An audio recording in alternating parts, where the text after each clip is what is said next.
Welcome to ETV India. आज हम मौजूद हैं दिल्ली के जंतर मंतर पर। एक शख्स जो आपको दिख रहा है वो उसका नाम है संतोष मूरत। जो आपको हमारी तस्वीर में दिख रहा है पीछे, उसका नाम संतोष मूरत है। ये सन 2003 में इनको इनके जो कजिन ब्रदर हैं उन्होंने इनको मृत्यु यानी मरा हुआ घोषित कर दिया था 2003 से। तो 2003 से लेकर ये अब तक यहाँ दिल्ली के जंतर मंतर पर धरने पर बैठे रहते हैं। ये गुहार लगाते हैं यूपी सरकार से, दिल्ली सरकार से कि मेरे को ज़िंदा होने का कोई प्रूफ दिया जाए। और ये बेस्ट रसोई भी हैं। जो नामी गिरामी बॉलीवुड की हस्ती हैं नाना पाटेकर, ये उनके रसोई का काम करते हैं 2003 से 2012 तक। जब से ये नाना पाटेकर बॉलीवुड के एक्टर उनके रसोई का काम करते हैं। मैं एक बार संतोष मूरत से बात करूंगा, संतोष मूरत जी को क्या न्याय मिला क्या नहीं मिला, सारी जो इनके ऊपर बीती है संतोष मूरत जी हमारे को खुद बताएंगे। हमारे साथ संतोष मूरत जी हैं जो नाना पाटेकर के रसोई का काम करते हैं, खाना बनाने का, जो अब नहीं करते क्योंकि दिल्ली सरकार और यूपी सरकार इनको जो है जिंदा होने का कोई सर्टिफिकेट नहीं देती, इनको मरा हुआ घोषित कर रखा है। इसलिए ये कई 2003 से लेके अब तक ये एक गले में तख्ती डाल के चलते हैं, मैं जिंदा हूँ संतोष मूरत। तो मैं संतोष मूरत जी से बात करूंगा। संतोष मूरत जी, आपका ईटीवी इंडिया में स्वागत है। जी बहुत बहुत आभार, धन्यवाद आपका साहब, लोकतंत्र के चौथा स्तंभ मीडिया का।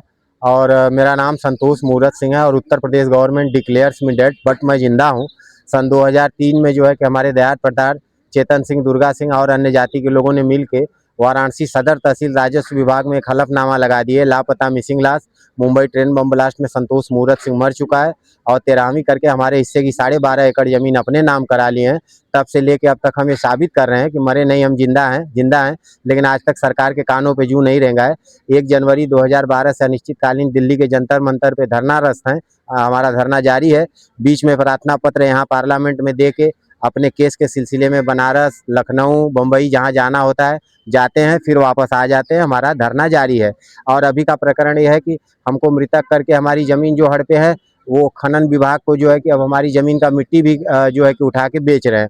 हम वहाँ पे मौके पे गए, विरोध किए तो हमको जान से मारने के लिए दौड़ाए। वीडियो हम बनाए, वायरल भी हो गया वीडियो। उसके बाद जो है कि अपना जान का रक्षा करके आज ही सुबह हम यहाँ पहुँचे हैं। और जिन लोगों ने मुझे जान से मारने की कोशिश की है, राम सिंह है, लाल मोहन मलाह हैं, हाँ, और प्रदीप यादव हैं। काफ़ी लोग, ये लोग कहाँ के हैं? राम सिंह और वो? बनारस के हैं, हमारे गांव के बगल के ही हैं। उन्होंने हमारी ज़मीन हड़पी है। और आज हम सुबह यहाँ जंतर मंतर पे आए हैं, आज मेमोरेंडम दिए हैं। देखिए आज हमारा ज्ञापन रिसीव हो जाएगा या कल हो जाएगा। फिर मेरे केस के सिलसिले में तारीख पड़ेगी साहब, 2-3 दिन रहेंगे यहाँ जंतर मंतर, फिर जाएंगे फिर आएंगे। ये क्रमशः हमारा 22 साल से चल रहा है, लेकिन आज तक हमको जिंदा नहीं किया गया है। आपने कहाँ कहाँ गुहार लगाई इसके लिए? इंडिया में ऐसी कोई जगह नहीं है साहब, जैसे PM, CM, DM, international human rights, मानव अधिकार, अब तो यूनो यूनाइटेड नेशन, भारत के बाहर भी जैसे इंटरनेशनल मीडिया में भी हमारा न्यूज काफ़ी आ रहा है। जैसे आप हमारे संघर्ष को गूगल पर भी देख सकते हैं, सर्च मी ऑन गूगल, मैं जिंदा हूँ संतोष मूरत सिंह। तो वहाँ के मीडिया में भी जैसे गल्फ न्यूज़ ने एक आर्टिकल लिखा है मुर्दों पे, हमारे पे, कि भारत में ही ऐसा हो सकता है कि मुर्दे, कागजी मुर्दे जो है कि भारत में ही मिल सकते हैं और किसी देश में नहीं मिल सकते हैं। तो ये हमारा दुर्भाग्य है साहब कि भारत विश्व गुरु बनने जा रहा है, लेकिन कैसे विश्व गुरु बनेगा? जिस देश में मुर्दे जिंदा हों वो भारत देश महान कैसे बनेगा? जी। तो अभी यहाँ पर आपका कब तक का और धरना रहेगा? साहब जैसे कि अभी तो आज हमने प्रार्थना पत्र, ये ज्ञापन दिया है, मेमोरेंडम। और कल बोले हैं साहब यहाँ के प्रशासन कि कल शाम को आपको मिलेगा। तो कल शाम को मिलेगा तो परसों जो है हम वापसी करेंगे। बार बार जो है आपको पुलिस उठा के अरेस्ट कर लेती है, जी आपके पास जबकि कोई आईडी नहीं है, आपके पास जी कोई प्रूफ नहीं है। जी। 148 बार मुझे तकरीबन 10 साल के अंदर 148 बार जो है कि पुलिस जो है कि गैर जिम्मेदारी से जो है कि, और नज़रबंद जिसको कहते हैं, वो अभी कोई भी वीवीआईपी मूवमेंट होगा पुलिस हमको 1-2 दिन पहले उठा लेती है और जेल यात्रा करा देती है, 151 में, 701 में, जो भी है। लेकिन ये कहते हैं ना कि मतलब उसका लेखा जोखा कुछ नहीं होता है साहब। मतलब जैसे वो स्वयं भ्रष्ट हैं और भ्रष्ट काम भी कर रहे हैं। एक तो मृतक कर दिए हैं, ऊपर से मृतक को जो है कि और मरे को मार रहे हैं। लेकिन फिर भी एक मुर्दा जो है हिम्मत नहीं हार रहा है क्योंकि हमारे साथ लोकतंत्र का चौथा स्तंभ मीडिया है। हमारे विचारों को, हमारे बातों को बराबर समय समय पे रखते आ रहे हैं आप लोग, इसलिए हमारा आत्मबल अभी तक टूटा नहीं है, आत्मबल मजबूत है साहब।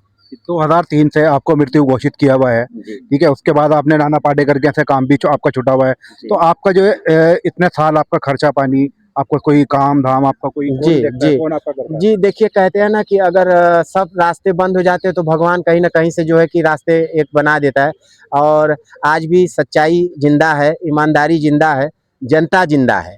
अभी जैसे मुझे भूख लगी, कोई भी अगर खा रहा है या चाय पी रहा है, अगर जाके कह दे कि भैया मुझे एक चाय पीनी है या 2 रोटी खिला दो, तो मानवता आज भी ज़िंदा है। अब सवाल ये वहाँ मत ये करिएगा कि हिंदू है कि मुसलमान है, मैं ऐसा नहीं मानता, क्योंकि मेरे लिए तो चाहे हिंदू हो चाहे मुसलमान हो, भाई भाई है।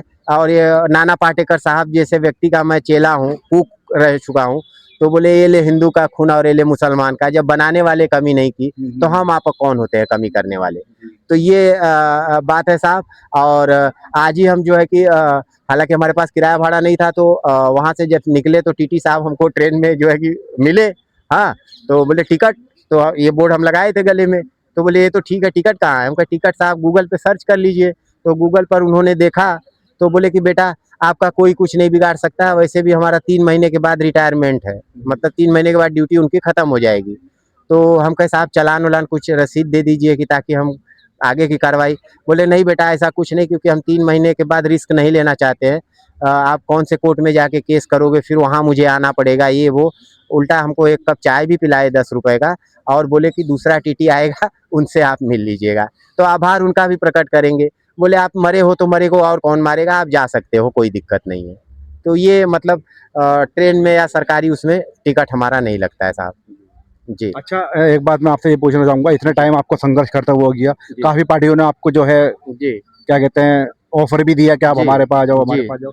में आपने जी, क्या अब किया? तक साहब हमने किसी पार्टी का झंडा नहीं इसलिए नहीं पकड़ा क्योंकि बोले कि हम मुर्दा ज़िंदा है, हमें जो ज़िंदा करेगा हम उसका समर्थन करेंगे। और अभी रही। एक नई पार्टी उभर कर आ रही है जिसका जी। नाम है कॉकरोच पार्टी। जी। तो उसमें अगर आपको बुलाया जाए, उसमें ऑफ़र आए, तो उसमें आप क्या करेंगे? कल यहाँ पर एक विशाल रैली भी है जी। कॉकरोच जनता पार्टी की। जी। कॉकरोच टाइटल ही मुझे प्रभावित करता है। और अगर कॉकरोच पार्टी के राष्ट्रीय अध्यक्ष दीपक जी उनका नाम है शायद, अगर वो मुझे प्रस्ताव देते हैं अपने पार्टी में या कुछ ऐसा पद देते हैं या बुलावा देते हैं, तो मैं स्वागत उनका करूँगा, वेलकम करूँगा। और ऐसे ऊपर ही बोले कि आप भी आओ, आप भी आओ, आप भी आओ वाली तो बात है नहीं साहब। अगर कोई ठोस कार्रवाई होगी, कुछ ऐसा होगा, क्योंकि ये टाइटल हम जैसे मुर्दों पे भी बहुत मैच करता है, क्योंकि इस समय देश का हालात यही हुआ है कीड़ों मकोड़ों की तरह। हाँ, बोले नाना साहब का एक डायलॉग है, भगवान ने सबसे अच्छी चीज़ बनाई इंसान, भगवान भी ऊपर से देखे तो सब कीड़े मकोड़े रेंगते हुए बन गए। तो बोले अब कॉकरोच है, कीड़े हैं, मकोड़े हैं, मुर्दा है, जिंदा है। तो ये टाइटल हम जैसे मुर्दों जिंदों के लिए जो है कि काफ़ी सराहनीय होगा। और अगर मुझे कुछ यहाँ से प्रस्ताव मिलता है तो हम स्वीकार करेंगे। और बाकी हमारी लड़ाई तब भी इंडिविजुअल हमारी चलते आ रही है, आगे भी चलते आएगी। अब इसमें देखना ये है कि कौन सी पार्टी हमें अगर जिंदा करने में मदद करती है, हाँ, और पूरे हक ये आखिरी तक हमको साथ दें, सिर्फ नेम फेम के लिए नहीं। क्योंकि साहब आप लोगों की कृपा से इतना सब नाम तो हो गया है, लेकिन काम कुछ भी नहीं हुआ है। हाँ, तो फिर सिर्फ मेरे नाम को भुनाने के लिए कोई अगर नई पार्टी आके बोले कि हाईलाइट पर्सन है इसको ले लो, तो वैसा भी नहीं है। हाँ, जो जेन्युइन होगा, जो मुझे संपर्क करेंगे तो मैं उसमें शामिल होना चाहूँगा। जी। चलिए, अब देखना होगा कि दिल्ली सरकार या उत्तर प्रदेश सरकार संतोष मूरत को जो है जिंदा होने का सर्टिफिकेट देती है या नहीं।